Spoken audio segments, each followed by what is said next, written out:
संसद के मानसून सत्र के आखिरी दिनों में एक बार फिर जबरदस्त हंगामा देखने को मिला है। मंगलवार को लोकसभा में विपक्ष की नारेबाजी के बीच कार्रवाई पहले दोपहर 2 बजे तक स्थगित हुई। दोबारा सदन शुरू होने के बाद भी हंगामा नहीं थमा। आखिरकार लोकसभा की कार्यवाही बुधवार तक के लिए स्थगित कर दी गई। उधर संसद परिसर के बाहर भी एनडीए और विपक्षी सांसद आमने सामने नजर आए। एक तरफ एनडीए सांसद राहुल गांधी और विपक्ष पर संसद में चर्चा से भागने का आरोप लगा रहे थे, तो दूसरी तरफ विपक्षी सांसद गृह मंत्री अमित शाह से छात्रों पर पुलिस कार्रवाई को लेकर जवाब मांग रहे थे। लेकिन इस पूरे हंगामे के बीच अब एक और मुद्दा जुड़ गया है। झारखंड के रांची में छात्रों पर हुआ लाठीचार्ज। तो आज संसद में आखिर क्या हुआ और क्या अमित शाह अब सदन में इस पूरे विवाद पर जवाब देंगे, आइए सिलसिलेवार समझते हैं। नमस्कार, मेरा नाम है दानिश अनवर और आप द लेंस देख रहे हैं।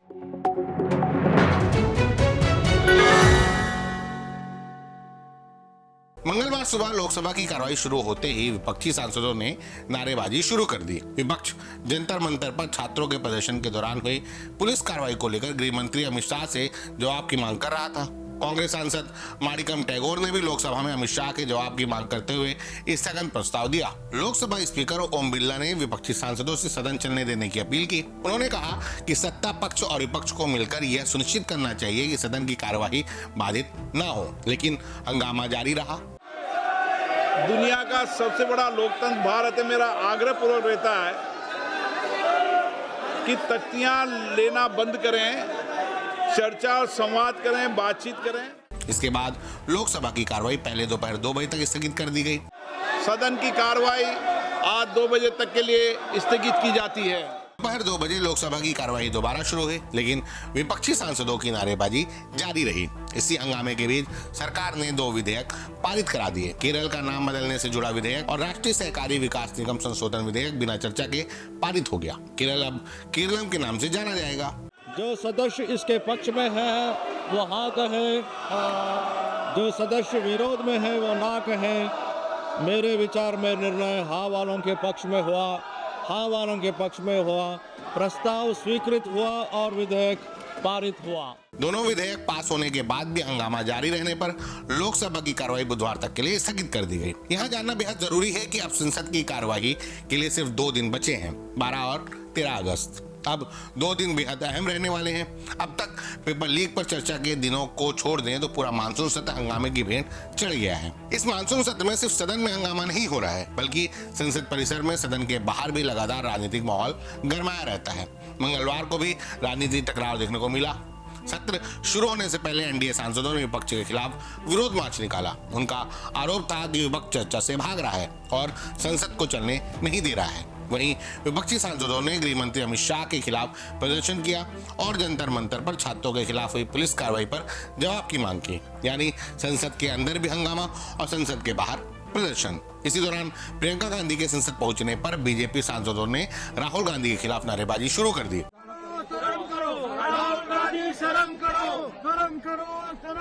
बीजेपी सांसद मुकेश दलाल ने सवाल उठाया कि राहुल गांधी झारखंड में प्रदर्शन कर रहे छात्रों से मिलने क्यों नहीं गए। इस पर प्रियंका गांधी उनके पास पहुंची और कहा कि राहुल गांधी झारखंड गए हैं और छात्रों से मिल चुके हैं। इस पूरे घटनाक्रम ने संसद परिसर के राजनीतिक माहौल को और गर्मा दिया।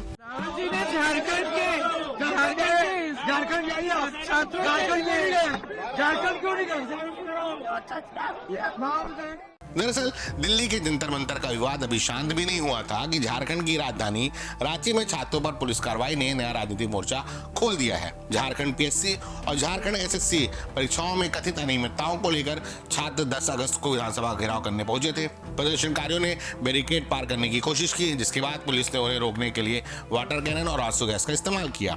इसके बाद पुलिस ने लाठीचार्ज भी किया। रिपोर्ट के मुताबिक सोमवार को छात्रों पर तीसरी बार लाठीचार्ज हुआ था।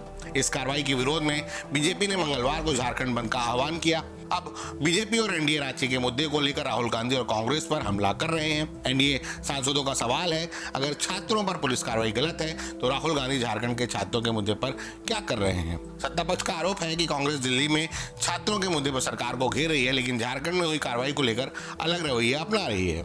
वहीं कांग्रेस का कहना है कि राहुल गांधी ने रांची में छात्रों पर हुए लाठीचार्ज की निंदा की है। अब आते हैं 10 अगस्त के सबसे बड़े अपडेट पर। इस पूरे विवाद के बीच सोमवार यानी 10 अगस्त को सरकार की तरफ से बड़ा बयान आया था। संसदीय कार्य मंत्री किरेन रिजिजू ने कहा था कि गृह मंत्री अमित शाह छात्रों के प्रदर्शन और पुलिस कार्रवाई के मुद्दे पर सदन में जवाब देने के लिए तैयार है। छात्र का मामला को लेकर के पूरा चर्चा के लिए तैयार है और पूरा जवाब देने के लिए तैयार है। गृह मंत्री जी विस्तार से जवाब देने के लिए तैयार है। सरकार की तरफ से कहा गया कि अगर विपक्ष चर्चा चाहता है तो उसे भी सदन में चर्चा होने देनी चाहिए, लेकिन इसके बाद राहुल गांधी ने साफ कर दिया कि विपक्ष की मांग सिर्फ अमित शाह का भाषण सुनने की नहीं है। हम होम मिनिस्टर की पर्सनल ओपिनियन में इंटरेस्टेड नहीं है। उनका एजुकेशन पे बाकी चीजों पे क्या व्यू पॉइंट है, neither are we interested neither is the country interested. Okay, Rahul Gandhi का कहना है कि विपक्ष यह जानना चाहता है कि छात्रों पर पुलिस कार्रवाई का आदेश किसने दिया, जिम्मेदारी किसकी थी, और इसी मुद्दे पर गृह मंत्री को सदन में जवाब देना चाहिए। राहुल गांधी ने विपक्ष की 3 मांगे भी रखी। छात्रों पर गोली चलाने की जिम्मेदारी स्पष्ट हो, प्रधानमंत्री घटना के लिए माफी मांगे और राम मंदिर में चोरी के मुद्दे पर संसद में चर्चा हो। उनकी मिनिस्ट्री ने गोली चलवाई, क्या अमित शाह ने ऑर्डर दिया था या नहीं? बिना होम मिनिस्ट्री के ऑर्डर के ना दिल्ली पुलिस गोली चला सकती है ना आरएएफ गोली चला सकती है, राइट? तो हमारा सिर्फ एक सवाल है और उसका हम पहले जवाब मांग रहे हैं। आपने गोली चलवाई या नहीं चलवाई? अगर आपने चलवाई, यू आर कल्पेबल। अगर आपने नहीं चलवाई और किसी और ने चलवा दी, you are incompetent. Either way you have to go. उधर एक दिन पहले खरगे और राहुल की प्रेस कॉन्फ्रेंस के करीब 1 घंटे बाद केंद्रीय मंत्री जेपी नड्डा ने कहा कि जंतर मंतर पर कोई गोली नहीं चली और राहुल गांधी भ्रम फैला रहे हैं। उन्होंने कहा कि गृह मंत्री हर मुद्दे पर जवाब देने के लिए तैयार है, लेकिन विपक्ष को चर्चा से भागना नहीं चाहिए।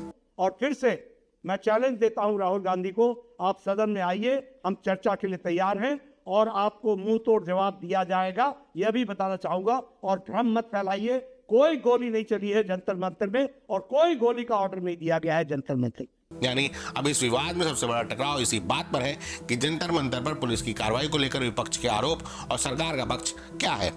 मानसून सत्र अब अपने आखिरी दौर में है। 13 अगस्त को सत्र समाप्त होना है, यानी अब संसद के पास इस विवाद को लेकर ज्यादा समय नहीं बचा है। सरकार कह रही है अमित शाह जवाब देने के लिए तैयार है, विपक्ष कह रहा है हमें जिम्मेदारी और आदेश देने वाले पर सीधा जवाब चाहिए। और आज के हंगामे के बाद एक सवाल और बड़ा हो गया है, क्या अमित शाह के सदन में आने के बाद संसद में बहस होगी या फिर हंगामा जारी रहेगा? क्या रांची का लाठीचार्ज भी इस बहस का हिस्सा बनेगा? क्या जंतर मंतर की कार्रवाई पर सरकार और विपक्ष आमने सामने होंगे? और क्या मानसून सत्र के आखिरी 2 दिनों में संसद वास्तव में चलेगी? फिलहाल तस्वीर साफ है, जंतर मंतर का विवाद संसद में है, रांची का लाठीचार्ज भी राजनीतिक मुद्दा बन चुका है और एनडीए बनाम विपक्ष की लड़ाई संसद के अंदर और बाहर दोनों जगह दिखाई दे रही है। एक तरफ सरकार कह रही है चर्चा के लिए तैयार है, दूसरी तरफ विपक्ष कह रहा है पहले जिम्मेदारी बताइए। अब देखना होगा कि मानसून सत्र के बचे हुए 2 दिनों में अमित शाह सदन में क्या जवाब देते हैं और क्या इस जवाब के बाद संसद में चर्चा होती है या फिर हंगामा ही जारी रहता है। आपको क्या लगता है, अमित शाह के जवाब से विवाद खत्म होगा या संसद में टकराव और बढ़ेगा? अपनी राय कमेंट में जरूर बताइए। वीडियो पसंद आया हो तो लाइक करें और शेयर करें और चैनल को सब्सक्राइब करना ना भूलें। धन्यवाद।